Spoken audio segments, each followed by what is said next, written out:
Praise the lord. ಕೂಡಿ ಬಂದ ಎಲ್ಲ ದೇವ ಮಕ್ಕಳಿಗಾಗಿ ನಾನು ದೇವರಿಗೆ ಸ್ತೋತ್ರ ಮಾಡ್ತೇನೆ. ಮತ್ತೊಂದು ಆವರ್ತಿ ಬೈಬಲ್ ಪಠಣಕ್ಕಾಗಿ ಕೂಡಿ ಬಂದಂಥ ದೇವ ಜನರನ್ನು ದೇವರ ಆಶೀರ್ವಾದ ಮಾಡಲಿ ಎಂದು ನಾನು ಪ್ರಾರ್ಥಿಸ್ತೇನೆ.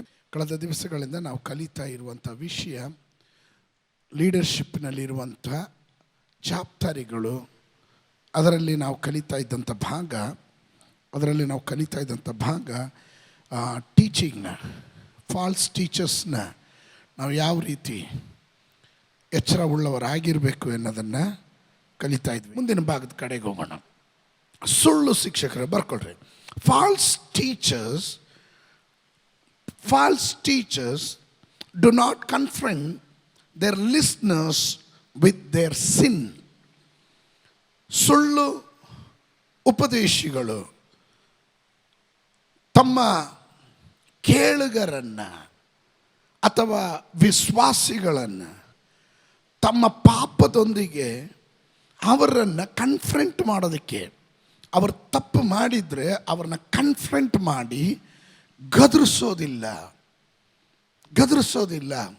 ನಮಗೇನಂತೆ, ಅವ್ರು ಹೆಂಗಾದರೂ ಹೋಗಲಿ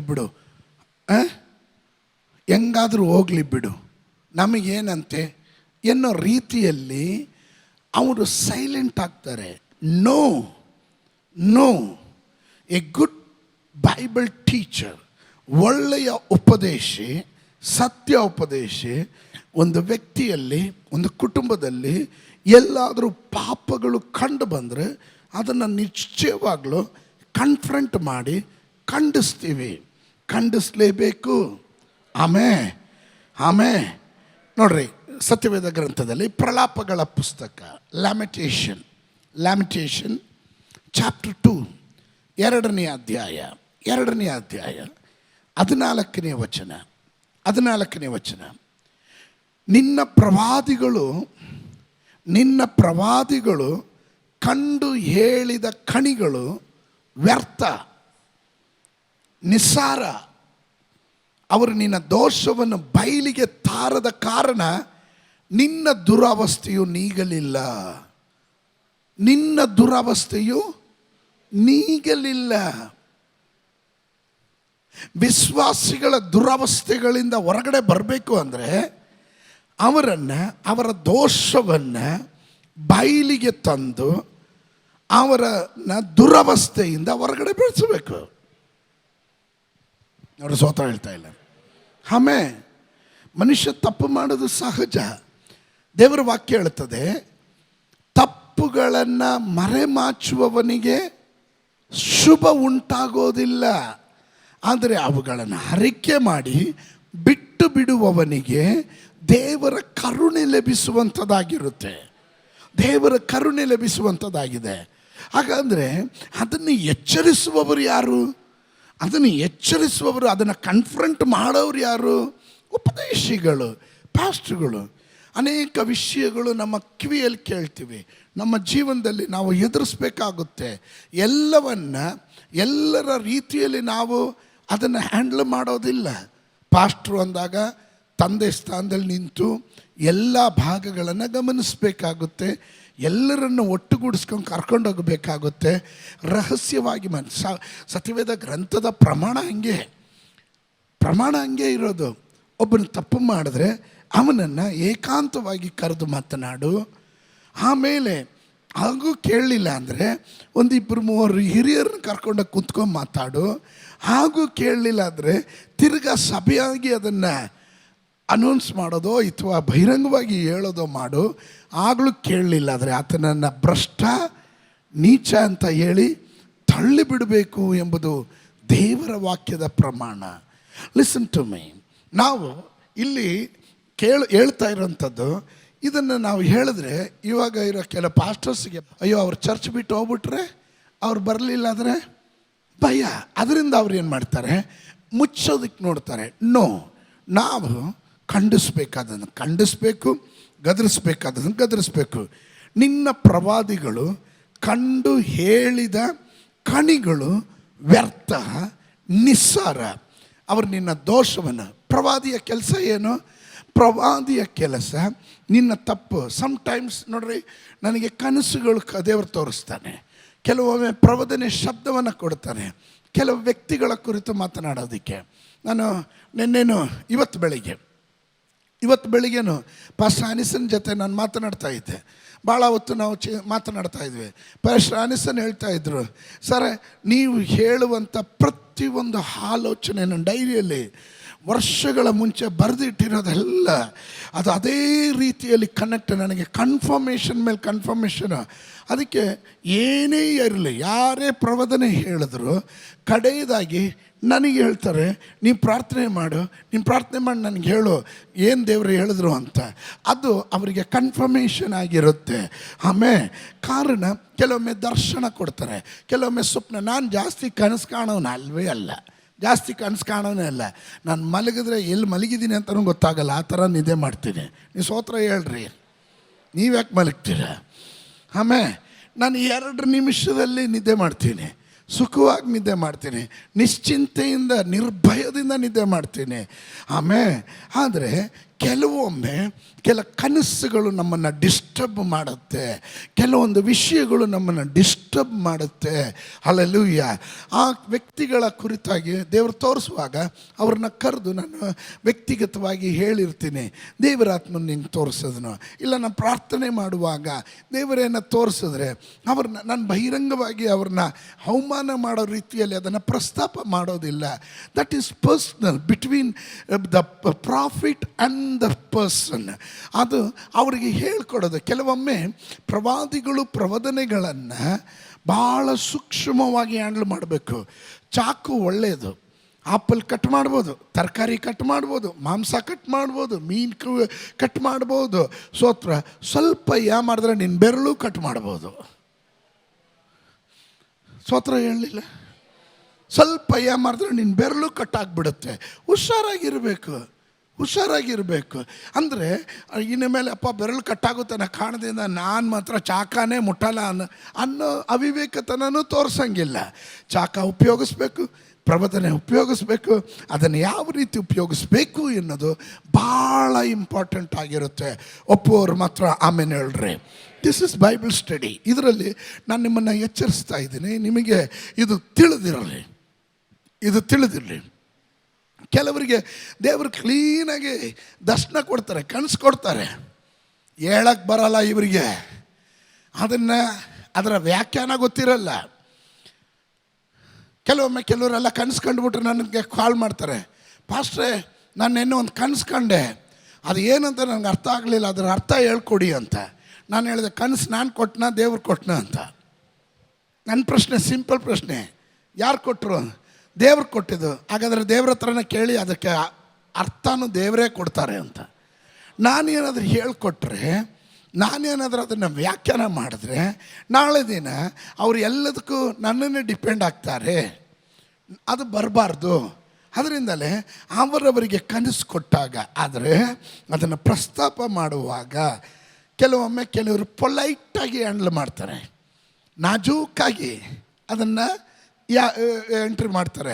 ಇನ್ನು ಕೆಲವರು ಏಕ್ ಮಾರ್ ದೋ ತುಕಡ ಅನ್ನೋ ರೀತಿಯಲ್ಲಿ ಹೇಳ್ಬಿಡ್ತಾರೆ. ಏಕ್ ಮಾರ್ ದೋ ತುಕಡ ಅನ್ನೋದು ನಮ್ಮ ಬೈಬಲ್ ಭಾಷೆನೇ ಅಲ್ಲ. ಕ್ರಿಶ್ಚಿಯನ್ ಲವ್ ಇಂದನೇ ನಾವು ನೋಡಬೇಕು ಎಲ್ಲವನ್ನು. ಕ್ರಿಸ್ತನ ಪ್ರೀತಿಯಿಂದಲೇ ನಾವು ನೋಡಬೇಕು. ಹಲ್ಲೆಲೂಯಾ. ಆ ವ್ಯಭಿಚಾರಿಯಾದ ಸ್ತ್ರೀಯನ್ನು ಎಲ್ಲರೂ ಏನು ಹೇಳಿದ್ರು? ಕಲ್ಲೊಡೆದು ಧರ್ಮಶಾಸ್ತ್ರದ ಪ್ರಮಾಣ ಏನು ಹೇಳುತ್ತೆ? ಅಂತ ಕಲ್ಲೊಡೆದು ಕೊಲ್ಲಬೇಕು, ಅವತ್ತಿನ ನಿಯಮ ಅಂಥದ್ದು. ಆದರೆ ಯೇಸು ಸ್ವಾಮಿ ಸ್ವಲ್ಪ ವ್ಯತ್ಯಾಸ. ಯೇಸು ಸ್ವಾಮಿ ಕಲ್ಲೊಡಿ ಅಂತ ಹೇಳಲಿಲ್ಲ. ನಿಮ್ಮಲ್ಲಿ ಯಾರು ಪಾಪ ಮಾಡಿಲ್ವೋ ಅವರು ಮೊದಲು ಕಲ್ಲೊಡೀರಿ ಅಂತ. ಹೊಡಿಬೇಡ ಅಂತಲೂ ಹೇಳಲಿಲ್ಲ. ಎಷ್ಟು ವಯಸ್ಸಾಗಿ ಹೇಳ್ತಾ ಇದ್ದಾರೆ. ಹೊಡಿಬೇಡ ಅಂದರೆ ಇವನು ಧರ್ಮಶಾಸ್ತ್ರ ನಿಂದನೆ ಮಾಡ್ತಾ ಇದ್ದಾನೆ ಅಂತಾರೆ. ನಾನು ಹೇಳೋದು ನಿಮ್ಗೆ ಅರ್ಥ ಆಗ್ತಾ ಇದೆಯಾ? ಪರಿಶುದ್ಧ ಆತ್ಮನು ನಿಮಗೆ ಏನು ಹೇಳ್ತಾರೆ? ಕೆಲವೊಮ್ಮೆ I will be very silent. ಏನು ತಿಪ್ಪರ್ಲಾಗ ಹಾಕಿದ್ರು ನಾನು ಅದಕ್ಕೆ ಉತ್ತರ ಹೇಳೋಕ್ಕೂ ಹೋಗಲ್ಲ, ಮಾತಾಡೋಕ್ಕೂ ಹೋಗಲ್ಲ, ಸೈಲೆಂಟಾಗಿರ್ತೀನಿ. ಬಿಕಾಸ್ ಅದಕ್ಕೆ ಕಾರಣ ನನ್ನ ದಡ್ಡ, ನನಗೇನು ಗೊತ್ತಿಲ್ಲ ಅನ್ನೋ ರೀತಿ ಅಲ್ಲ. ಅದರ ಅರ್ಥ ಪರಿಶುದ್ಧಾತ್ಮನ ಹೇಳಿದನು, ವೆಯ್ಟ್ ಅನ್ನೋ ಕಾರಣದಿಂದ ಐ ಆಮ್ ವೆಯ್ಟಿಂಗ್. ಆಮೇಲೆ ಕೆಲವ್ರಿಗೆ ಆತ್ರ ಈಗಲೇ ಮಾಡಬೇಕು, ಈಗಲೇ ಏನಾದರೂ ಇದು ಮಾಡಬೇಕು, ಡಿಸಿಷನ್ ತೊಗೊಬೇಕು. I am sorry brother, this is church, I am A pastor. ಹೌದಲ್ವಾ? ನಾನು ಪಾಸ್ಟ್ರು, ನಾನು ನ್ಯಾಯಾಧಿಪತಿ ಅಲ್ಲ. I am not A judge. ನಾನು ನ್ಯಾಯಾಧಿಪತಿಯಾಗಿ, ನಿಮಗೆ ನ್ಯಾಯಾಧಿಪತಿ ಬೇಕು ಅಂದರೆ ನೀವು ಕೋರ್ಟ್ಗೆ ಹೋಗ್ರಿ. ಪಾಸ್ಟ್ರ್ ಹತ್ರ ಬಂದರೆ, ಪಾಸ್ಟ್ರ್ ಮಿನಿಸ್ಟ್ರಿ ಅನ್ನೋದು ಎಲ್ಲರನ್ನ ಕೇರಿಂಗ್ ಮಾಡೇ ಮಾಡಬೇಕಾಗುತ್ತೆ. ಆಮೇಲೆ ನಾನು ಹೇಳೋದು ನಿಮ್ಗೆ ಅರ್ಥ ಆಗ್ತಾ ಇದೆಯಾ? ಆದರೆ ಇಲ್ಲಿ ನಾವು ಓದಿದಂಥ ಯೆರೆಮೀಯನ ಪ್ರಲಾಪಗಳು ಅಂದರೆ ಏನೋ, ಅವನ ದುಃಖಗಳು, ಅವನ ದುಃಖ ಹೇಳ್ತಾ ಇದ್ದಾನೆ. ಪ್ರವಾದಿಗಳು, ನಿಮ್ಮ ಪ್ರವಾದಿಗಳು ಕಂಡು ಕೇಳಿದ ಕಣಿಗಳು ವ್ಯರ್ಥ, ನಿಸಾರ. ಅದು ಸಮಥಿಂಗ್, ನಥಿಂಗ್ ಇಸ್ ದರ್. ಏನೂ ಇಲ್ಲ ಅದರಲ್ಲಿ ಬಂಡವಾಳ. ಸುಮ್ಗೆ ಹೇಳ್ತಾ ಇದ್ದಾರೆ. ಅವರು ನಿಮ್ಮ ದೋಷವನ್ನು ಬಯಲಿಗೆ ತಾರದ ಕಾರಣ. ದೋಷವನ್ನು ಬಯಲಿಗೆ ತರಬೇಕು ಅಂದರೆ ಅದನ್ನು ಹೊರಗಡೆ ತರಬೇಕು, ಖಂಡಿಸ್ಬೇಕು ಅಂತ. ಆಮೇಲೆ ಇಲ್ಲದಿದ್ದರೆ ನಿನ್ನ ದುರವಸ್ಥೆಯು ನೀಗೋದಿಲ್ಲ. ನಿನ್ನ ವಿಷಯವಾಗಿ ಅವರಿಗೆ ಕಂಡು ಬಂದ ವ್ಯರ್ಥ ದೈವೋಕ್ತಿಗಳು ನೀನು ಗಡೀಪಾರಾಗಿ ಒಯ್ಯಲ್ಪಡುವುದಕ್ಕೆ ಆಸ್ಪದವಾದುದು. ಅಂದರೆ ಅವ್ರು ಗಡೀಪಾರಾಗೋದಕ್ಕೆ ಆಸ್ಪದವಾದುದು ಅಂದರೆ ಟೈಮ್ ಟು ಟೈಮ್ ಬೋಧಕರುಗಳು, the teacher, the good teacher ಎಚ್ಚರಿಸದೆ ಹೋದರೆ, ನನ್ನ ಜೊತೆ ಎಲ್ಲರೂ ಇರ್ತಾರೆ, ಬೆರಿತೀರ, ಎಲ್ಲ ಇರ್ತಾರೆ. ಸ್ತೋತ್ರ. ಇವತ್ತಿನವರೆಗೂ ನನ್ನ ಕಣ್ಣೆದುರಿಗೆ ನನಗೆ ಗೋಚರ ಆಗಿರೋ ತಪ್ಪನ್ನು ನಾನು ಖಂಡಿಸದೆ ನಾನು ಬಿಟ್ಟಿಲ್ಲ, ಬಿಡೋದೂ ಇಲ್ಲ. ಖಂಡಿಸ್ತೀನಿ. ಸೋಪ್ ಹಾಕ, ನೊರೆ ಬರ್ಸೋದು, ಬಟ್ರ್ ಹಾಕೋ ಕೆಲಸಕ್ಕೆ ನಾನು ಹೋಗಿಲ್ಲ. ಆಮೇಲೆ ಆದರೆ ಕೆಲವೊಂದು ಸತ್ಯಗಳು, ಕೆಲವೊಂದು ಕಾರ್ಯಗಳು ವಾಸ್ತವ ಇದೆಯಾ ಅಂತ ನಾವು ನೋಡಬೇಕು. ಆಮೇಲೆ ಊಹಾಪೋಹ ಹೇಳಂಗಿಲ್ಲ. ಈಚಲ್ ಮರದ ಕೆಳಗಡೆ ಕೂತ್ಕೊಂಡು ಮಜ್ಜಿಗೆ ಕುಡಿದ್ರೆ ಎಂಡ ಕುಡ್ದ ಅಂತ ಹೇಳಿದ್ರೆ ಕರೆಕ್ಟ್, ಎಂಡ ಕುಡ್ದ ಅಂತ ಕೇಳಿದ್ರೆ ನಾನು ಜಡ್ಜ್ ಮಾಡೋಂಗಿಲ್ಲ. ಅವ್ನು ಎಂಡ ಕುಡಿದ್ನ ಮಜ್ಜಿಗೆ ಕುಡ್ದ ಅಂತ ಪರೀಕ್ಷೆ ಮಾಡಲೇಬೇಕು ನನ್ನ ಪಾಸ್ಟ್ರು. ಆಮೇಲೆ ಸೇಮ್ ವೇ ನಾವು ಎಲ್ಲವನ್ನ ಕೂಲಂಕುಷವಾಗಿ ಪರಿಶೀಲನೆ ಮಾಡಬೇಕು. ತಪ್ಪಾಗಿದ್ರೆ ಬಯಲಿಗೆ ತಂದು ಖಂಡಿಸಬೇಕು. ದಿಸ್ ಇಸ್ ದ ಪ್ರಮಾಣ, ಇದು ಪ್ರಮಾಣವಾಗಿರುತ್ತದೆ. ಆಮೇನ್. ಇನ್ನು ಮುಂದಕ್ಕೆ ಹೋಗೋಣ. ಯೆಹೆಜ್ಕೇಲನ ಪ್ರವಾದನೆ ಗ್ರಂಥ, ಬುಕ್ ಆಫ್ ಯೆಹೆಜ್ಕೇಲ್, ಚಾಪ್ಟರ್ 22, 22ನೇ ಅಧ್ಯಾಯ 28ನೇ ವಾಕ್ಯ.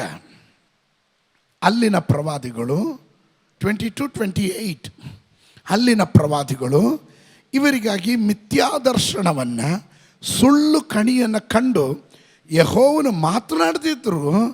ಕರ್ತನಾದ ಯೆಹೋವನು ಇಂತೆನ್ನುತ್ತಾನೆಂದು ನುಡಿಯುತ್ತಾ ಮೇಲೆ ಮೇಲೆ ಸುಣ್ಣ ಬೆಳೆದಿದ್ದಾರೆ. ಮೇಲೆ ಸುಣ್ಣ ಬರೆದಿದ್ದಾರೆ ಅಂದರೆ ನಮ್ಮ ಭಾಷೆಯಲ್ಲಿ ಬಟ್ರು ಹಚ್ತಾ ಇದ್ದಾರೆ ಅಂತ, ಮಸ್ಕ ಹೊಡಿತಿದ್ದಾರೆ ಅಂತ. ದೇವರು ಹೇಳೇ ಇಲ್ಲ. ದೇವರು ಹೇಳದೇ ಇರೋ ಕಾರ್ಯವನ್ನು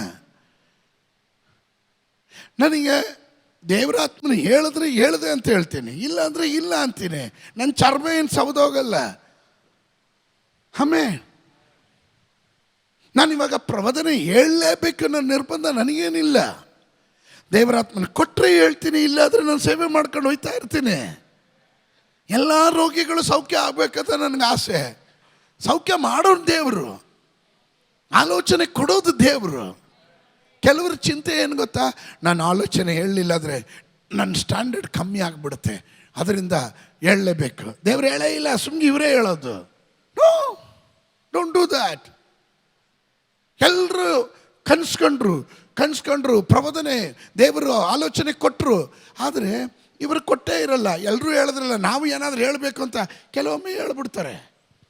ನಮಗೆ ಗೊತ್ತು ಯಾವುದು ಸತ್ಯ ಯಾವುದು ಸುಳ್ಳು ಅಂತ ನನಗೆ ಚೆನ್ನಾಗಿ ಗೊತ್ತಾಗುತ್ತೆ. ಆಮೇಲೆ ಮೊನ್ನೆ ಒಬ್ಬರ ಹತ್ರ ಕೇಳಿದೆ, ಏನು ಕನ್ಸ್ಕೊಂಡ್ರಿ ಅಂದೆ. ಕನ್ಸು ಹಿಂಗೆ ಕಂಡೆ. ನಾನು ಕೇಳಿದೆ, ವೈಟ್ ಆ್ಯಂಡ್ ಬ್ಲ್ಯಾಕಾ ಕಲರಾ ಅಂದೆ. ಹಂಗೂ ಇದೆಯಾ ಅಂದರು.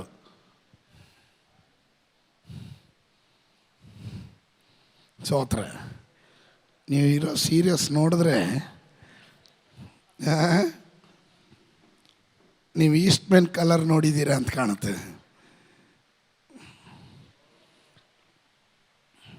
ಓಕೆ, ಮುಂದಕ್ಕೆ ಹೋಗೋಣ. ಮುಂದಕ್ಕೆ ಹೋಗೋಣ. False teachers teach different doctrine to what is correct.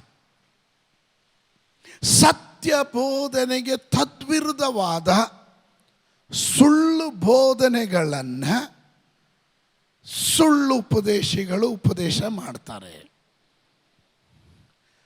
ಸತ್ಯ ಉಪದೇಶಕ್ಕೆ ತದ್ವಿರುದ್ಧವಾದದ್ದು. False teachers teach different doctrine, ಉಪದೇಶಕ್ಕೆ ವಿರುದ್ಧವಾದದ್ದು. 1 ತಿಮೋತಿಯನಿಗೆ ಬರೆದ ಪತ್ರಿಕೆ, ಬುಕ್ ಆಫ್ 1 ತಿಮೋತಿ ಚಾಪ್ಟರ್ 1, 1ನೇ ಅಧ್ಯಾಯ 3ನೇ ವಾಕ್ಯ. ಅಪೊಸ್ತಲನಾದಂಥ ಪೌಲನು ತಿಮೋತಿಯನಿಗೆ ಬರೀತಿರುವಂಥ ಪತ್ರಿಕೆ ಅದು. ಪೌಲನು ಹೇಳ್ತಾ ಇದ್ದಾನೆ, ನಾನು ಮೆಕೆದೋನ್ಯಕ್ಕೆ ಹೋಗುತ್ತಿದ್ದಾಗ ನೀನು ಎಫೆಸದಲ್ಲಿ ಇದ್ದುಕೊಂಡು ಅಲ್ಲಿರುವ ಕೆಲವರಿಗೆ ನೀವು ಬೇರೆ ಉಪದೇಶನ ಮಾಡಬಾರದೆಂತಲೂ, ಕಲ್ಪನಾ ಕಥೆಗಳಿಗೂ ಕೊನೆ ಮೊದಲಿಲ್ಲದ ವಂಶಾವಳಿಗೂ ಲಕ್ಷ್ಯ ಕೊಡಬಾರದೆಂತಲೂ ಆಜ್ಞಾಪಿಸಬೇಕೆಂಬುದಾಗಿ ನಿನಗೆ ಖಂಡಿತವಾಗಿ ಹೇಳಿದ ಪ್ರಕಾರ ಈಗಲೂ ಹೇಳ್ತೇನೆ. ಅಪೊಸ್ತಲನಾದ ಪೌಲನು ಎಫೆಸದಲ್ಲಿ ಸೇವೆ ಮಾಡ್ತಿದ್ದ ತಿಮೋತಿಯನಿಗೆ ಆಗ ಹೇಳಿದ್ರು, ಬೇರೆ ಉಪದೇಶ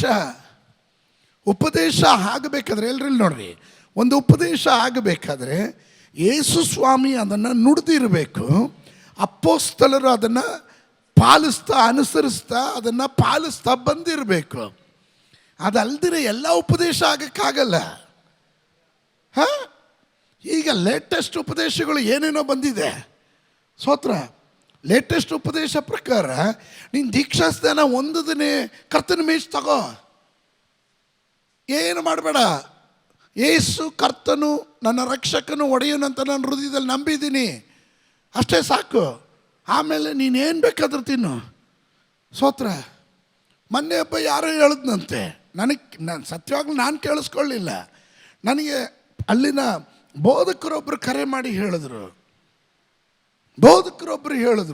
ಸೋಮವಾರದಿಂದ ಶನಿವಾರದವರೆಗೆ ಏನು ಬೇಕಾದ್ರೂ ಪಾಪ ಮಾಡು, ಭಾನುವಾರ ಬಂದ್ಬಿಟ್ಟು ಡ್ಯಾಡಿ ಅಂದ್ಬಿಟ್ರೆ ಸಾಕಂತೆ, ಎಲ್ಲ ಪಾಪ ತೊಳ್ಕೊಂಡೋಗ್ಬಿಡುತ್ತಂತೆ. ಸ್ತೋತ್ರ. ಹಲೋ, ಆಗ ಪ್ರಮಾಣ ಇರೋದು. ಬೇಡದಿರೋ ಉಪದೇಶಗಳು, ಗ್ರೇಸ್, ಕೃಪೆಯ ಕುರಿತು ಮಾತನಾಡ್ತೀವಿ. ಈಗ ನೋಡ್ರಿ, ಐ ಫಾರ್ ಗ್ರೇಸ್ ಅಂತಾರೆ. ಕೃಪೆ ಅಂದರೆ ನಾವೆಲ್ಲರೂ ಉಳಿದಿರೋ ಕೃಪೆಯಿಂದನೇ. ಈ ಐ ಫಾರ್ ಗ್ರೇಸ್ನ ಪ್ರತ್ಯೇಕತೆಯೂ ಒಬ್ಬ ನನಗೆ ಗೊತ್ತು ಚೆನ್ನಾಗಿ, ಪಂಚಸಪ್ತಮ ಸಭೆಯಲ್ಲಿ ಚೆನ್ನಾಗಿ ಬರ್ತಿದ್ದ. ಈ ಐ ಫಾರ್ ಗ್ರೇಸ್ ಮಾತಾಡಿ ಈಗ ನೋಡಿದ್ರೆ ಕ್ಯಾಥಲಿಕ್ ಹೋಗ್ಬಿಟ್ಟು ಅಲ್ಲಿ ಪ್ರೀಚ್ ಮಾಡ್ತಾ ಇದ್ದಾನೆ. ಅಲ್ಲಿನ ಸೇವಕ ಈಗ ವಿಗ್ರಹ ಆರಾಧನೆ ಮಾಡೋದು ತಪ್ಪು ಅಂತ ದೇವರ ವಾಕ್ಯ ಹೇಳಿರೋದನ್ನು ಖಂಡಿಸಿದವನು ಈಗ ಹೋಗಿ ವಿಗ್ರಹ ಆರಾಧನೆ ಮಾಡ್ತಾ ಇದ್ದಾನೆ. ನಾಚಿಕೆ ಹುಟ್ಟಬೇಕು ಇವುಗಳಿಗೆ. ಉಪದೇಶಗಳು ಮನುಷ್ಯರಿಂದ ಉತ್ಪತ್ತಿ ಆಗೋದಲ್ಲ.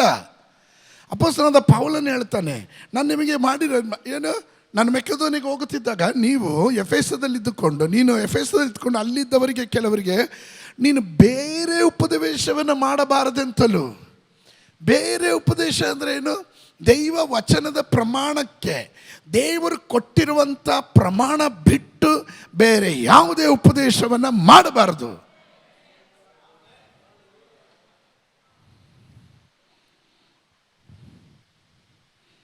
ನೋಡ್ರಿ, ಅದರ ಮುಂದಿನ ಭಾಗ 4ನೇ ವಾಕ್ಯ.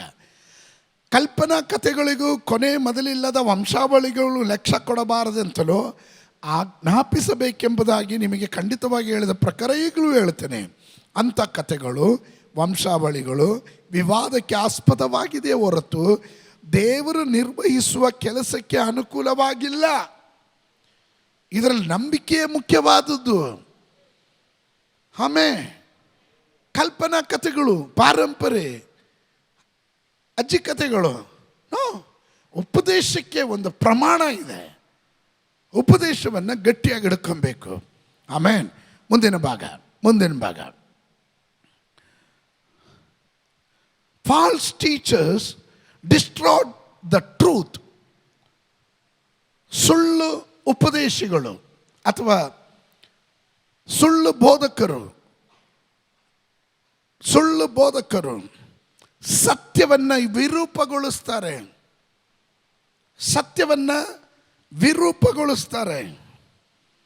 2 ಪೇತ್ರನು, 2 Peter chapter 3 verse 16 ಪೇತ್ರನು ತನ್ನ ಅಪೊಸ್ತಲನಾದ ಪೌಲನ ಪತ್ರಿಕೆಗಳನ್ನು ರೆಫರ್ ಮಾಡ್ತಾ ಇದ್ದಾನೆ.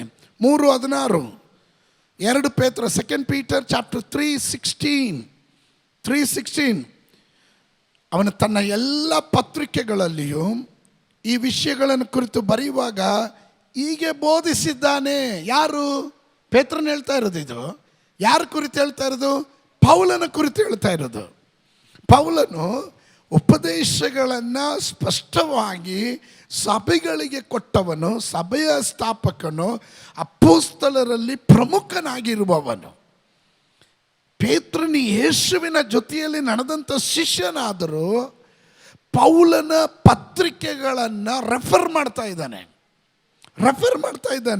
ಆಮೇಲೆ ಅವನು ಹೇಳ್ತಾ ಇದ್ದಾನೆ ನೋಡ್ರಿ, ಅವನು ತನ್ನ ಎಲ್ಲ ಪತ್ರಿಕೆಗಳಲ್ಲಿಯೂ ಈ ವಿಷಯಗಳನ್ನು ಕುರಿತು ಬರೆಯುವಾಗ ಹೀಗೆ ಬೋಧಿಸಿದ್ದಾನೆ. ಆ ಪತ್ರಿಕೆಗಳಲ್ಲಿರುವ ಕೆಲವು ಮಾತುಗಳು ತಿಳಿಯುವುದಕ್ಕೆ ಕಷ್ಟವಾಗಿದೆ. ವಿದ್ಯಾಹೀನರು, ಚಪಲಚಿತ್ತರು ಹೇಗೆ ನಮಗಿರುವ ಮಿಕ್ಕಾದ ಗ್ರಂಥಗಳಿಗೆ ತಪ್ಪಾದ ಅರ್ಥ ಮಾಡಿಕೊಂಡಿದ್ದಾರೋ ಹಾಗೆಯೇ ಇವುಗಳಿಗೂ ತಪ್ಪಾದ ಅರ್ಥ ಮಾಡಿಕೊಂಡು ತಮಗೆ ನಾಶ ಉಂಟು ಮಾಡ್ಕೊಳ್ತಾರೆ. The result will be destroying your faith. ನಿಮ್ಮ ನಂಬಿಕೆಯನ್ನು ನಾಶ ಮಾಡ್ತಾರೆ. ದುರುಪದೇಶ ಮಾಡ್ತಾರೆ. ಆ ಟೈಮಿಗೆ ಏನು ಬೇಕೋ ಅದನ್ನು ಉಪದೇಶ ಅಂದ್ಬಿಡೋದು. ದೇವರು ಹೇಳಿದ್ರು ಅನ್ನೋದು. ದಟ್ಸ್ ಎ ಲೈ. ಉಪದೇಶ ಯಾವತ್ತೂ ಬದಲಾವಣೆ ಆಗೋದಿಲ್ಲ. ನಾನು ಸತ್ರು ಈ ವಾಕ್ಯ ಸಾಯೋದಿಲ್ಲ. ಈ ವಾಕ್ಯದಲ್ಲಿ ಒಂದೇ ಪ್ರಮಾಣ ಇರೋದು. ಅವರವನಿಗೆ ಬೇಕಾದ ರೀತಿಯಲ್ಲಿ ಅದನ್ನು ತಿರುಚ್ಕೊಳೋಕ್ಕಾಗಲ್ಲ. ಅದಕ್ಕೆ ಒಂದು ವಿಶ್ವಾಸಿ ಆದಮೇಲೆ ಸಭೆ ಅನ್ನೋದು ಬಹಳ ಮುಖ್ಯ. ಸಭೆಯ ಚೌಕಟ್ಟಿನಲ್ಲಿ ಅವನು ಒಳಪಟ್ಟಾಗ ಅವನಿಗೆ ಕರೆಕ್ಟಾದಂಥ ಲೈಫಿನ ಗುರಿ ಹೆಂಗೆ ಹೋಗಬೇಕು ಅಂತ ಕ್ಲೀನಾಗಿ ಸಭೆ ಹೇಳ್ಕೊಟ್ಟಿರುತ್ತೆ.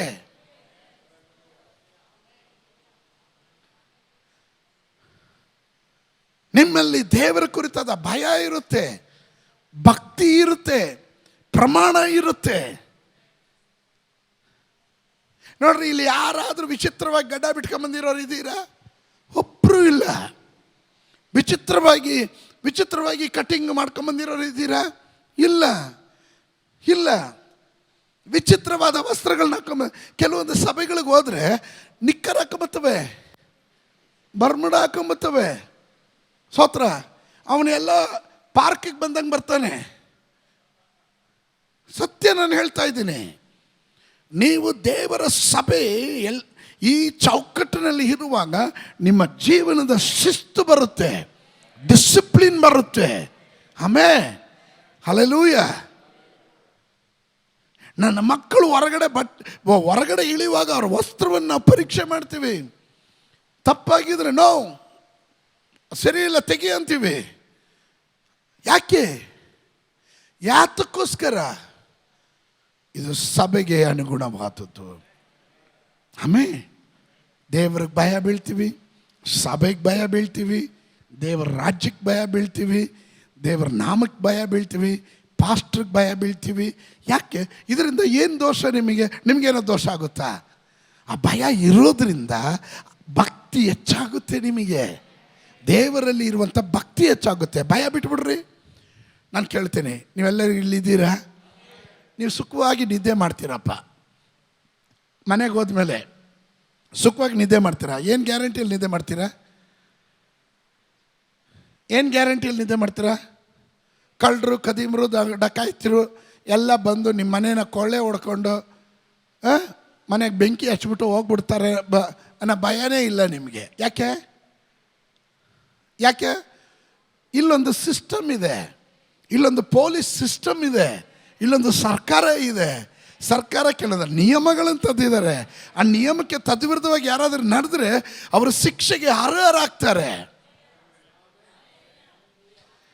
ಆಮೇಲೆ ಅದರಿಂದ ಸಾಧಾರಣ ಪ್ರಜೆಗಳು ಸುಖಕರವಾಗಿರ್ತಾರೆ. ವಿರೋಧ ಪಕ್ಷದವರು ಎಲ್ಲಾದರೂ ಒಂದು ಸಣ್ಣ ವಿಷಯ ಬಂದ್ಬಿಟ್ರೆ ಏನು ಹೇಳ್ತಾರೆ?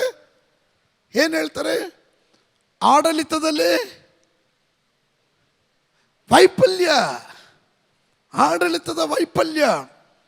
ಇಲ್ಲಿ ಅಪರಾಧಗಳು ಜಾಸ್ತಿ ಆದಾಗ ಕಾನೂನಿನ ಸುವ್ಯವಸ್ಥೆ ಹದಗೆಟ್ಟಿದೆ. ಅದು ಕರೆಕ್ಟ್ ಆದ ಪದ. ಕಾನೂನಿನ ಸುವ್ಯವಸ್ಥೆ ಹದಗೆಟ್ಟೋಗಿದೆ ಅಂದರೆ ಅರ್ಥ ಏನು? ಜನರಿಗೆ ಸುರಕ್ಷತೆ ಇಲ್ಲ. ನಾನು ಕೇಳ್ತೀನಿ, ಅದೊಂದು ಸರ್ಕಾರ ಇರೋದ್ರಿಂದ ತಾನೇ, ಅದಕ್ಕೊಂದು ನಿಯಮ ಇರೋದ್ರಿಂದ ತಾನೇ. ನೀನು ನಾನು ದೈವ ಕೃಪೆಯಲ್ಲಿ ನಿಲ್ಲಬೇಕಾದ್ರೆ ಇದರಲ್ಲಿ ಒಳಪಡಲೇಬೇಕು. We have to be very careful. ನೀವು ಇದ್ದೀರಾ ನನ್ನ ಜೊತೆ? ಸುರಕ್ಷಿತವಾಗಿದ್ದೀರಾ? Thank you. ಸಭೆಯಲ್ಲಿ ಸುರಕ್ಷಿತವಾಗಿರಬೇಕು. ಅವನು ತನ್ನ ಎಲ್ಲ ಪತ್ರಿಕೆಗಳಲ್ಲೂ ಈ ವಿಷಯಗಳನ್ನು ಕುರಿತು ಬರೆಯುವಾಗ ಹೀಗೆ ಬೋಧಿಸಿದ್ದಾನೆ. ಆ ಪತ್ರಿಕೆಗಳಿರುವ ಕೆಲವು ಮಾತುಗಳು ತಿಳಿಯುವುದಕ್ಕೆ ಕಷ್ಟವಾಗಿದೆ. ಹೌದು, ಕೆಲವೊಂದು ಕಾರ್ಯಗಳು ನಮ್ಗೆ ಅರ್ಥ ಆಗಲ್ಲ, ಗಟ್ಟಿ ಕಷ್ಟ. ನನ್ನ ಹತ್ರ ಕೇಳಿದ್ರು, ಎಲ್ಲ ಚರ್ಚವ್ರು ಹಂಗೇನಾ, ನಿಮಗೆ ಮಾತ್ರ ಏನು ಇಷ್ಟೊಂದು ಸ್ಟ್ರಿಕ್ಟು ಅಂತಾರೆ.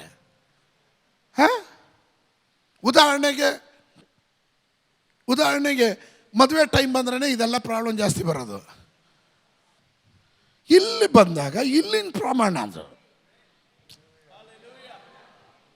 ನಾನು ಅಮೇರಿಕಾಗೆ ಹೋಗ್ಬಿಟ್ಟು ನಮ್ಮ ಇಂಡಿಯಾದಲ್ಲಿ ನಾವು ಗಾಡಿ ಓಡಿಸೋದು ಹಿಂಗೆ, ನೀವು ಯಾಕೆ ಉಲ್ಟಾ ಓಡಿಸ್ತಾ ಇದ್ದೀರಾ ಅಂದರೆ, ನಮಗೆ ರೈಟ್ ಹ್ಯಾಂಡ್ ಡ್ರೈವ್, ಅವ್ರಿಗೆ ಲೆಫ್ಟ್ ಹ್ಯಾಂಡ್ ಡ್ರೈವ್. ಅವ್ರ ರೋಡ್ ಸಿಸ್ಟಮ್ ಉಲ್ಟಾ. ಅವ್ರಿಗೆ ರಾಂಗ್, ನಾವು ನಮ್ಮ ರೂಟು, ಅವ್ರಿಗೆ ರಾಂಗ್ ರೂಟು. ನಮ್ಮ ರೂಟು, ಅವರಿಗೆ ರಾಂಗ್ ರೂಟು. ನಮಗದೆಲ್ಲ ಗೊತ್ತಿಲ್ಲ, ನನಗೆ ಇಂಡಿಯನ್ ಲೈಸೆನ್ಸ್ ಇದೆ, ನಾನು ಹಿಂಗೆ ಓಡಿಸೋದು ಅಂದರೆ ಆಕ್ಸಿಡೆಂಟ್ ಆಗುತ್ತೆ ರೀ. ಕಾನೂನು ವಿರೋಧ ಅಂತ ಹೇಳಿ ನಿನಗೆ ಫೈನ್ಗಳು ಬೀಳುತ್ತೆ. ಸಭೆ ಅಂದಾಗ ಈ ಸಭೆಗೆ ಏನು ಕೆಲವರೆಲ್ಲ ಹಂಗೆ ನಮಗೆ ಹೇಳಿದ್ರು, ಬಂಗಾರ ಮುಟ್ಟಂಗಿಲ್ಲ, ದೇವ್ರ ಮಕ್ಕಳೇ ಅದು ರಸ್ತೆಯಲ್ಲಿ ಹಾಕೋದು, ತುಳಿಯಾಗೋದಕ್ಕಿರೋದು. ಅಂದರೆ ಪರಲೋಕಕ್ಕೆ ಹೋದರೆ ಪರಲೋಕದ ರೋಡ್ ಎಂಥದ್ದು? ಬಂಗಾರದ್ದು. ಅವಾಗ ನಾವು ಹೌದಲ್ವ, ತುಳಿಯೋದನ್ನೆಲ್ಲ ಕಿವಿಗೆ ಕತ್ತಗಲ್ಲಿ ಹಾಕೋತೀವ ಅಂತ ನಾವು ಬೇಡ ಅಂತಿದ್ವಿ. ಬೈಬಲ್ ಓದ್ತಾ ಗೊತ್ತಾಯ್ತು, ತಲೆಗೆ ಕಿರೀಟನೂ ಬಂಗಾರದೇ. ಆದರೆ ಏನಕ್ಕೆ ಇದು ಬೇಡ ಅಂದರು? ಪಂಚಶತಮ ಸಭೆ 1 ಶತಮಾನ ಆಯಿತು, 100 ವರ್ಷ ಆಯಿತು. ನವೀಕರಣಕರ್ತ ಮಾರ್ಟಿನ್ ಲೂಥರ್. ಆಗ ಕ್ಯಾಥಲಿಕ್ ಆಂಗ್ಲಿಕನ್ ಡಾಮಿನೇಟ್ ಮಾಡಿದ್ದಂಥ ಸ್ಥಳದಲ್ಲಿ ಆತ್ಮದಲ್ಲಿ ಚಲಿಸುವಂಥ ಮಾರ್ಟಿನ್ ಲೂಥರ್ನಿಂದನೇ, ಆ ಕಾಲದಿಂದನೇ ನವೀಕರಣ ಬಂತು.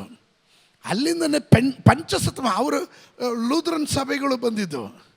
ಆಮೇಲೆ ಅಲ್ಲಿಂದ ನಾವು ಪಂಚಶತಮ ಸಭೆ ಬಂದು 100 ವರ್ಷ ಆಯಿತು, 100 years ಆಯಿತು. ಇಂಡಿಯಾದಲ್ಲಿ ಪಂಚಶತಮ ಸಭೆ ಬಂದು 100 ವರ್ಷ ಆಯಿತು. ಈಗ ಗಮನಿಸ್ರಿ, ನನ್ನ ಪ್ರಶ್ನೆ ಈ 100 ವರ್ಷದಲ್ಲಿ, ಆ ಕಾಲದಲ್ಲಿ ರಕ್ಷಣೆ ಹೊಂದಿ ಬರೋದಕ್ಕೆ, ರಕ್ಷಣೆ ಹೊಂದಿ ಸಿರಿಯನ್ ಕ್ರಿಶ್ಚಿಯನ್ಸ್ ಅಂತ ಇದ್ದರು. ಅವರು ಇಸ್ರಾಯೇಲಿಂದ ಕನೆಕ್ಟೆಡ್ ಆಗಿರೋಂಥ ಕ್ರಿಶ್ಚಿಯನ್ಸ್ ಅಷ್ಟೇ, ಬೇರೆ ಯಾರೂ ಇರಲಿಲ್ಲ. ಆದರೆ ಬೈಬಲ್ ಓಪನ್ ಆಗಿ ಓದಿದಾಗ, ಸತ್ಯ ತಿಳಿದಾಗ, ಸತ್ಯವು ಕೆಲವ್ರನ್ನ ಬಿಡಿಸೋದಕ್ಕೆ ಆರಂಭವಾಯಿತು. ಆಗ ಉಪದೇಶಿಗಳು ಪ್ರಾರ್ಥನೆ ಮಾಡ್ತಾಯಿದ್ರು, ಉಪದೇಶ ಮಾಡ್ತಾಯಿದ್ರು, ಉಪವಾಸ ಮಾಡ್ತಾಯಿದ್ರು. ಆವಾಗ ಶ್ರೀಮಂತರು ಯಾರು ಬರ್ತಾ ಇರಲಿಲ್ಲ, ಕಡು ಬಡತನದಲ್ಲಿ ಇದ್ದವರೇ ರಕ್ಷಣೆ ಅನುಭವಕ್ಕೆ ಬರ್ತಕ್ಕೆ ಸ್ಟಾರ್ಟ್ ಮಾಡಿದ್ರು. ಅವರು ರಕ್ಷಣೆ ಹೊಂದಿದ್ರು. ಅವ್ರ ಮೂಲಕ ದೇವರು ದೊಡ್ಡ ಕಾರ್ಯ ಮಾಡೋಕ್ಕೆ ಸ್ಟಾರ್ಟ್ ಮಾಡಿದ್ರು. ಸಭೆಗಳು ಬೆಳೀಲಿಕ್ಕೆ ಆರಂಭವಾಯಿತು. ಆವಾಗ ಗೊತ್ತಾಯಿತು ಪಂಚಸತಮ ಸಭೆಯವರು ವೆರಿ ಪವರ್ಫುಲ್. ಅವರು ಪವಿತ್ರಾತ್ಮನಿಂದ ನಡೆಸಲ್ಪಡ್ತಾರೆ. ಅವ್ರು ಪ್ರಾರ್ಥನೆ ಮಾಡಿದರೆ ರೋಗಿಗಳು ಸೌಖ್ಯ ಆಗ್ತಾರೆ. ನಿಮಗೆ ಇನ್ನೊಂದು ಗೊತ್ತಿರಲಿ, ಆ ಕಾಲದಲ್ಲಿ ಪಂಚಸತಮ ಸಭೆಯವರು ಯಾರು ಔಷಧಿ ಮುಟ್ತಿರಲಿಲ್ಲ, ಔಷಧಿ ಮುಟ್ತಾ ಇರಲಿಲ್ಲ. ಔಷಧಿ ಮುಟ್ಟಿದ್ರೆ ನೀನು ವಿಶ್ವಾಸಿನೇ ಅಲ್ಲ. ನಂಬಿಕೆ ಬದುಕು. ನನ್ನ ನೀತಿವಂತನು ನಂಬಿಕೆಯಲ್ಲೇ ಬದುಕ್ತಾನೆ, ನೀನು ಫೇತಲ್ಲೇ ಬದುಕಬೇಕು. ಆ ರೀತಿ ಕಠಿಣವಾಗಿ ಬಂದವರು. ಅವರಿಗೆ ಮನೆ ಮಾಡಬೇಕು ಅಂತಿಲ್ಲ, ಆಸ್ತಿ ಮಾಡಬೇಕು ಅನ್ನೋದಿಲ್ಲ, ಎಂಥದೂ ಇಲ್ಲ. ಸೇವೆ ಮಾಡಬೇಕು, ಆತ್ಮಗಳು ಸಂಪಾದನೆ ಮಾಡಬೇಕು. ಕಾರಣ ಕರ್ತನ ಬರೋಣ ಹತ್ತಿರವಾಯಿತು, ನಾವು ಪರಲೋಕಕ್ಕೆ ಹೋಗ್ಬೇಕಾಗಿದೆ ಅನ್ನೋದು ಆ ಒಂದೇ ಒಂದು ಗುರಿಯಲ್ಲಿ ಸೇವೆ ಆರಂಭಿಸಿದ್ರು. ಅನೇಕ ಉಪದೇಶಗಳು. ಅವರ ವಸ್ತ್ರಧಾರಣೆಯಿಂದ ಯಾವುದೇ ಆಡಂಬರ ಇರಲಿಲ್ಲ. ಅವರು ತಮ್ಮನ್ನೇ ತಾವು ಕ್ರಮಪಡಿಸ್ಕೊಂಡವರಾಗಿದ್ದರು. Are you with me? ನೀವು ನನ್ನ ಜೊತೆ ಇದ್ದೀರಾ? ಕಾಲಕ್ರಮೇಣ ವರ್ಷಗಳು ಉರುಳಿದ ಮೇಲೆ ಶ್ರೀಮಂತರನ್ನು ದೇವರು ಮುಟ್ಟಕ್ಕೆ ಆರಂಭ ಮಾಡಿದನು. ಅನೇಕ ವ್ಯಕ್ತಿಗಳು, ಲಿಸನ್ ಟು ಮೀ, ಅನೇಕ ವ್ಯಕ್ತಿಗಳು ಶ್ರೀಮಂತರು, ಸ್ಥಿತಿವಂತರು ಸಭೆಗೆ ಬರಕ್ಕೆ ಸ್ಟಾರ್ಟ್ ಮಾಡಿದ್ರು. ಇವರೆಲ್ಲ ಬಂಗಾರ ಎಲ್ಲ ಹಾಕ್ಕೊಂಡು ಸ್ತೋತ್ರ ಬಂದಾಗ ಏನು ಇಲ್ಲದವರಿಗೆ ಅದೊಂದು ತೊಡಕಾಯಿತು. ಆವಾಗ ಸಭೆಯ ಉಪದೇಶಿಗಳು ಕೆಲವೊಂದು ನಿಯಮಗಳನ್ನು ತಂದರು. ಆ ನಿಯಮದಲ್ಲಿ ಯೂನಿಫಾರ್ಮಿಟಿ ತಂದರು. ಆಭರಣ ಬೇಡ ಎನ್ನೋದು. ಅದಲ್ಲದೆ ಐ ಡೋಂಟ್ ಫೀಲ್, ನಾನೇನು ಉಪದೇಶದಲ್ಲಿ ದೇವರ ಮಕ್ಕಳೇ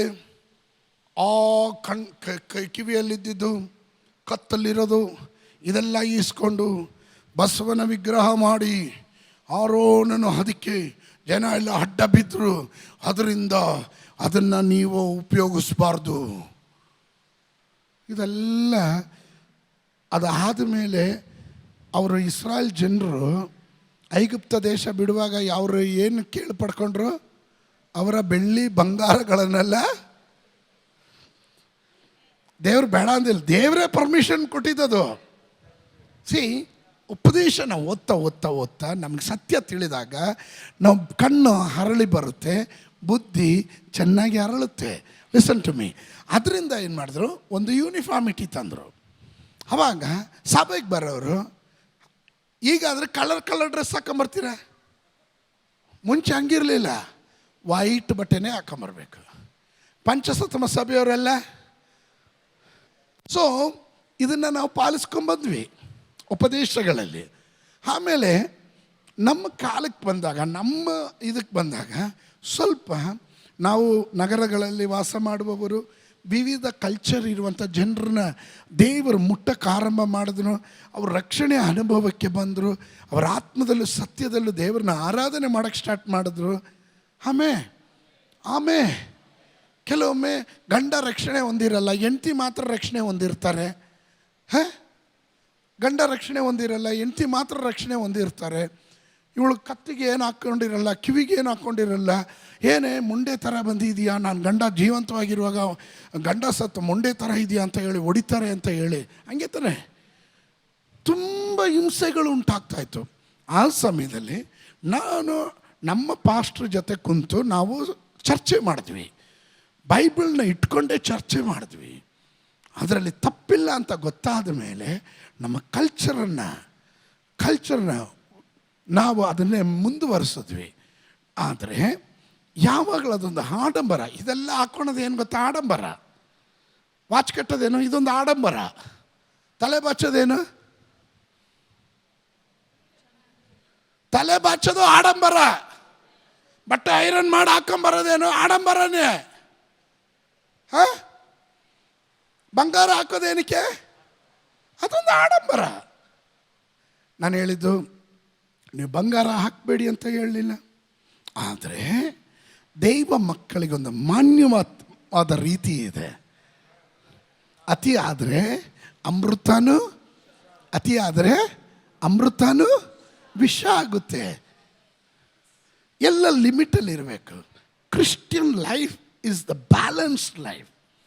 ಕ್ರೈಸ್ತ ಜೀವಿತ ಎನ್ನೋದು ಸಮತೋಲನ ಜೀವಿತ, ನಾಟ್ ಟು ಎಕ್ಸ್ಟ್ರೀಮ್ಸ್.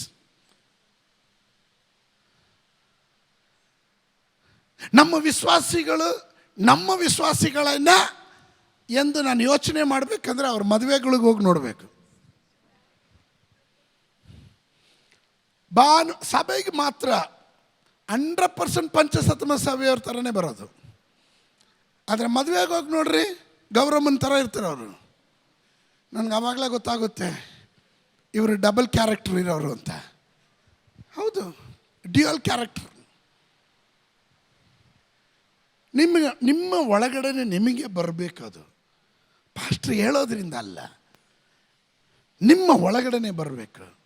ಬೆಲೆ ತೆತ್ತು ಬಂದವರು ಕೆಲವರು ಇದ್ದಾರೆ ಇದರ ಒಳಗಡೆ. ನಿಂದೆ ಅನುಭವಿಸಿದ್ರು, ಚಡಿ ಏಟು ತಿಂದರು, ದೊಣ್ಣೆಗಳಲ್ಲಿ ಒದೆ ತಿಂದರು, ಕಷ್ಟ ಸಹಿಸ್ಕೊಂಡ್ರು. ಆದರೆ ಅವರ ವಿಶ್ವಾಸವನ್ನು ಅವರು ಕಾಪಾಡಿಕೊಂಡ್ರು. ಆಮೇಲೆ ಈಗ ಕೆಲವರು ಬಂದಿದ್ದಾರೆ. ಈಗಂತೂ ನಾನು ಹೇಳೋದೇ ಬಿಟ್ಬಿಟ್ಟೆ ನಾನು. ಯಾಕಂದರೆ ಈ ಒಂದು ನೊಣ, ಸತ್ತ ನೊಣ ಎಣ್ಣೆ ಪಾತ್ರೆನ ಹಾಳು ಮಾಡುತ್ತೆ ಅಂತ. ಈಗ ಕಾಂಪಿಟೇಷನು. ಇವರು ಕೂದಲು ಕಟ್ ಮಾಡಿದ್ರೆ ಇನ್ನೊಬ್ಬರು ಕೂದಲು ಕಟ್ ಮಾಡೋದು, ಇವರು ಲಿಫ್ಟಿಕ್ ಹಾಕಿದ್ರೆ ಅವ್ರು ಲಿಫ್ಟಿಕ್ ಮೇಲೆ ಕ್ಯೂಟಸ್ಸು ಹಾಕೋದು, ಸೋತ್ರ ಹುಗುರುಗಳು ಬೆಳೆಸೋದು. ಸತ್ಯ ಹೇಳ್ತೀನಿ ಕೇಳ್ರಿ, ಇದೆಲ್ಲ ನೀವು ಮಾಡೋದು ಸಭೆಗೆ ದೋಷ ಅನ್ನೋದನ್ನು ನೀವು ಅರ್ಥ ಮಾಡ್ಕೊಳ್ರಿ. ಸಭೆಗೊಂದು ಪ್ರಮಾಣ ಇದೆ. ಆ ಪ್ರಮಾಣವನ್ನು ನೀವು ಮುರಿಯುವಾಗ ಈ ಸಭೆಗೆ ನೀವು ದೋಷ ಮಾಡ್ತಾ ಇದ್ದೀರಾ. ನಾವು ನಿಮಗೆ ಹೇಳಿದ್ರು ನಿಮ್ಮ ತಲೆಗೆ ಹತ್ತದೇ ಇದ್ದಾಗ ನಾವು ಬಿಟ್ಬಿಡ್ತೀವಿ ನಿಮ್ಮನ್ನು. ಅದರ ಅರ್ಥ ನಿಮ್ಮನ್ನು ನೋಡ್ಕೊಂಡು ಇನ್ನೂ 10 ಜನ ಮಾಡಬೇಕು ಅಂತಲ್ಲ. ಅದಕ್ಕೆ ಹೇಳಿದ್ದು, ಕ್ರಿಸ್ತೇಶುವಿನಲ್ಲಿ ದೃಷ್ಟಿಯನ್ನು ಇಟ್ಟು ನಿಮ್ಮ ಓಟವನ್ನು ಸ್ಥಿರಚಿತ್ತದಿಂದ ಓಡ್ರಿ. ಯಾರ್ಯಾರೋ ಏನೇನೋ ಮಾಡ್ಕೊಂಡ್ರು ಅಂತೇಳಿ ನೀನು ವಿಚಿತ್ರವಾಗಿ ನೋಡ್ಕೊಬರ್ತೀಯ. ವಿಶ್ವಾಸಿಗಳು ನಿಮಗಿಂತ ಕೆಲವೊಂದು ದೇವರು ಕೊಟ್ಟಿರುವಂಥ ಚೌಕಟ್ಟಿದೆ. ಉತ್ತಮವಾದದನ್ನು ಬಿಗಿಯಾಗಿಡ್ಕೊಳ್ರಿ. ಒಳ್ಳೆಯದನ್ನು ಅಭ್ಯಾಸ ಮಾಡಿರಿ. ಕೆಟ್ಟದ್ದು ಯಾರು ಬೇಕಾದರೂ ಮಾಡ್ತಾರೆ, ಒಳ್ಳೇದು ಮಾಡೋದು ಭಾರಿ ಕಷ್ಟ. ಒಳ್ಳೆತನದಿಂದ ಕೆಟ್ಟತನವನ್ನು ಸೋಲಿಸಬೇಕು. ಅದು ದೇವರ ವಾಕ್ಯದ ಪ್ರಮಾಣ. ಯಾರು ಬೇಕಾದ್ರೂ ಕೆಟ್ಟದ್ದು ಮಾಡ್ತಾನೆ, ಅದಕ್ಕೇನು ಬೆಲೆ ತೆತ್ತಂಗಿಲ್ಲ. ಕೆಟ್ಟದ್ದು ಮಾಡೋಕ್ಕೇನಾದ್ರು ಇದೆಯಾ? ಆದರೆ ಒಳ್ಳೇದು ಮಾಡೋಕ್ಕೆ ಬೆಲೆ ತೆತ್ತಬೇಕು ನೀವು. You have to pay the price.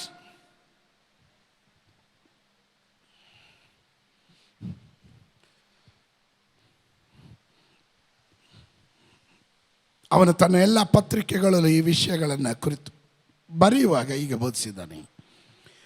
ಆ ಪತ್ರಿಕೆಗಳಿರುವ ಕೆಲವು ಮಾತುಗಳು ತಿಳಿಯೋದಕ್ಕೆ ಕಷ್ಟ ಆಗಿದೆ. ಹೀಗೆ ನಿಮ್ಗೆ ಅರ್ಥ ಆಗಲ್ಲ.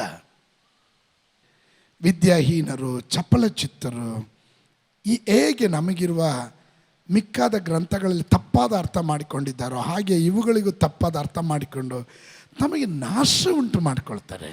ವ್ಯಾಖ್ಯಾನಗಳನ್ನು ತಪ್ಪ ಮಾಡೋದು, ಬೈಬಲ್ನ ತಿರುಚೋದು, ವಾಕ್ಯಗಳನ್ನ ತಿರುಚೋದು, ಉಪದೇಶಗಳಲ್ಲಿ ಬರುವಂಥ ದೋಷಗಳು, ಅರ್ಥಗಳನ್ನು ಬೇರೆ ವ್ಯಾಖ್ಯಾನ ಮಾಡೋದು, ನಿಮ್ಮ ಆತ್ಮಿಕ ವರ್ತನೆಗೆ ಅದು ದೋಷ ಉಂಟು ಮಾಡುತ್ತೆ. Amen, hallelujah. ಶಬ್ದ ತೆಗೆದೊಂದು ಆಮೇನ್ ಹೇಳ್ರಿ. ಕಡೆದಾಗಿ ನಾನು ಇದನ್ನು ಹೇಳಿ ನಿಲ್ಲಿಸ್ಬಿಡ್ತೀನಿ. False teacher typically deny Jesus Christ. ಕ್ರಿಸ್ತ ಯೇಸುವನ್ನೇ ಅವರು ಇಲ್ಲದಂಗೆ ಪ್ರಸಂಗ ಮಾಡ್ತಾರೆ. ಫಾಲ್ಸ್ ಟೀಚರ್, ಸುಳ್ಳು ಉಪದೇಶಿಗಳು, ಅವರು ಯೇಸುವನ್ನು ತಳ್ಳಿಬಿಡ್ತಾರೆ. ಈಗ ನೋಡ್ರಿ, ಅಮೇರಿಕದಲ್ಲಿ I am sorry to say this, one of the leading church in Houston, ನನ್ನ ಹೆಸರು ಏನು ಹೇಳಕ್ಕೆ ಹೋಗೋದಿಲ್ಲ, 28,000 30,000 ಜನ ಬರ್ತಾರಲ್ಲಿ. Is a motivator speaker. Never use Jesus name, god.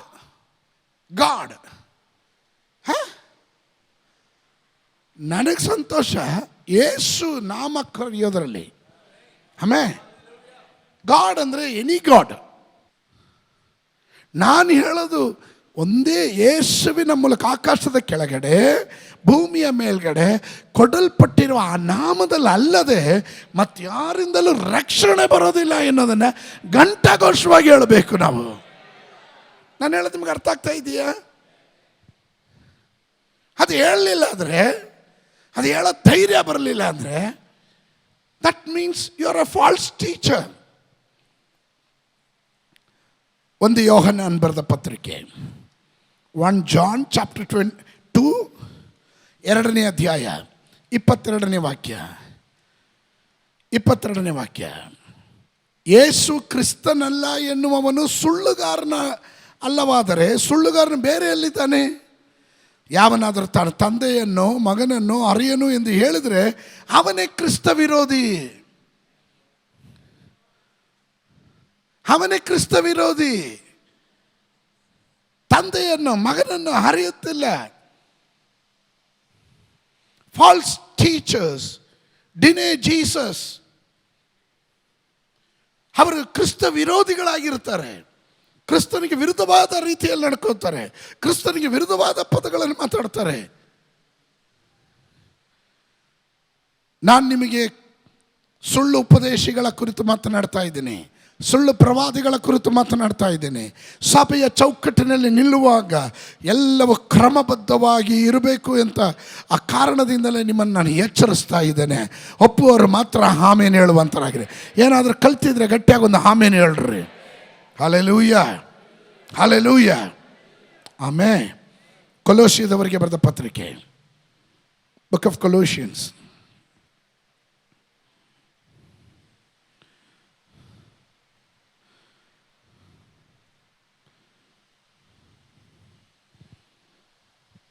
2:18. Other notes about the teaching of false teachers. False ಟೀಚರ್ಸ್ದು ಬೇರೆ ಒಂದು ನೋಟ್ ಅದು. 2:18.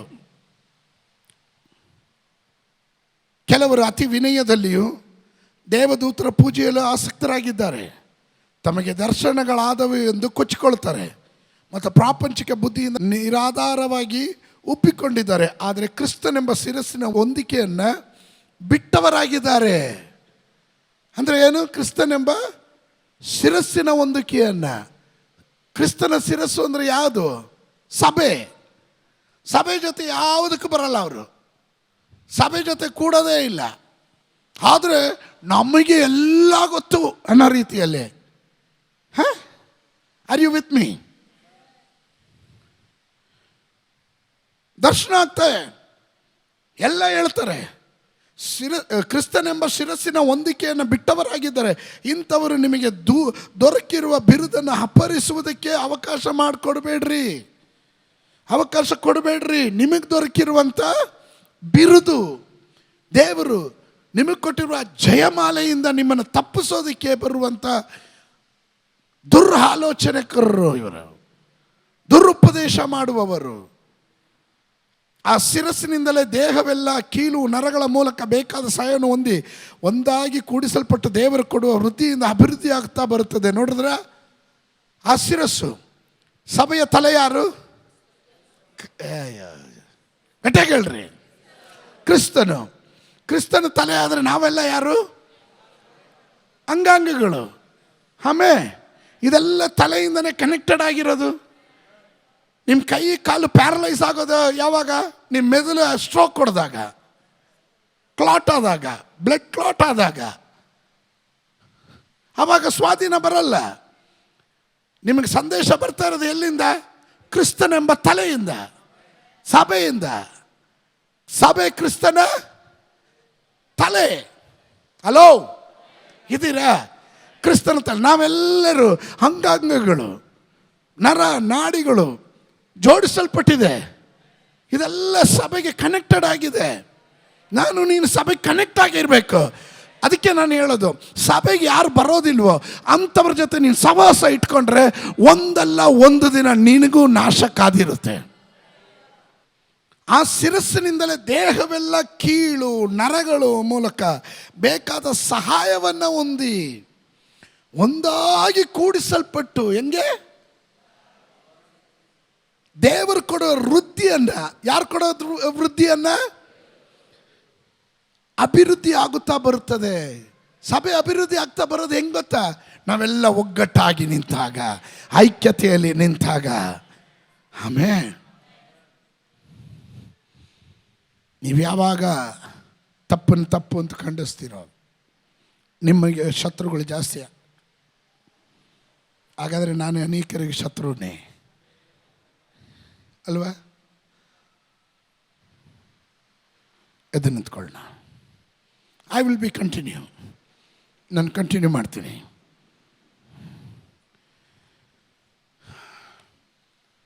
ಬರುವ ವಾರದಲ್ಲಿ ಇದನ್ನು ಮುಂದುವರಿಸ್ತೇನೆ. ಕಣ್ಣುಗಳನ್ನು ಮುಚ್ಚೋಣ. ಪರಲೋಕವನ್ನು ಭೂಲೋಕವನ್ನು ಉಂಟು ಮಾಡಿದ ನಮ್ಮ ಸರ್ವಶಕ್ತನಾದ ದೇವರೇ, ನಿತ್ಯನ ತಂದೆ, ಬೈಬಲ್ ಪಠಣವನ್ನು ನಿನ್ನ ಆಶೀರ್ವಾದ ಮಾಡಿಕೊಟ್ಟಿದ್ದಕ್ಕಾಗಿ ಸ್ತೋತ್ರ. ಕೇಳಿದ ವಾಕ್ಯಗಳು ನಿನ್ನ ಮಕ್ಕಳ ಹೃದಯದಲ್ಲಿ ಆಳವಾಗಿ ಬೇರೂರಲಿ. ಕರ್ತನೇ, ನಿನ್ನ ದಯೆ ಇವರ ಮೇಲಿರಲಿ. ಉತ್ತಮವಾದದನ್ನು ಬಿಗಿಯಾಗಿ ಹಿಡಿಯೋದಕ್ಕೆ ಕೃಪೆಯನ್ನು ದಯಪಾಲಿಸು. ಆಶೀರ್ವದಿಸು, ಆಶೀರ್ವದಿಸು. ತಂದೆ, ಕುಮಾರ, ಪರಿಶುದ್ಧಾತ್ಮ ನಾಮದಲ್ಲಿ ಇವರನ್ನ ಬ್ಲೆಸ್ ಮಾಡ್ತೇನೆ.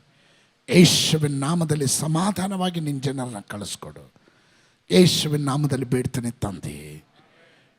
ನಮ್ಮ ಕರ್ತನಾದ ಯೇಸು ಕ್ರಿಸ್ತನ ಕೃಪೆಯು, ತಂದೆಯ ಪ್ರೀತಿಯು, ಪವಿತ್ರಾತ್ಮನ ಅನ್ಯೋನ್ಯತೆಯು, ಪ್ರಾರ್ಥನೆ ಮಾಡಿದ ಎಲ್ಲ ವಿಷಯಗಳಲ್ಲೂ ಪ್ರತ್ಯೇಕವಾಗಿ ಇಲ್ಲಿ ನಡೆಯುವ ಆರಾಧನೆಯ ಸಂಗಡವಾಗಿ ಇಂದಿಗೂ ಎಂದಿಗೂ ಕರ್ತನ ಬರೋಣದವರೆಗೆ ಉಂಟಾಗಿರಲಿ.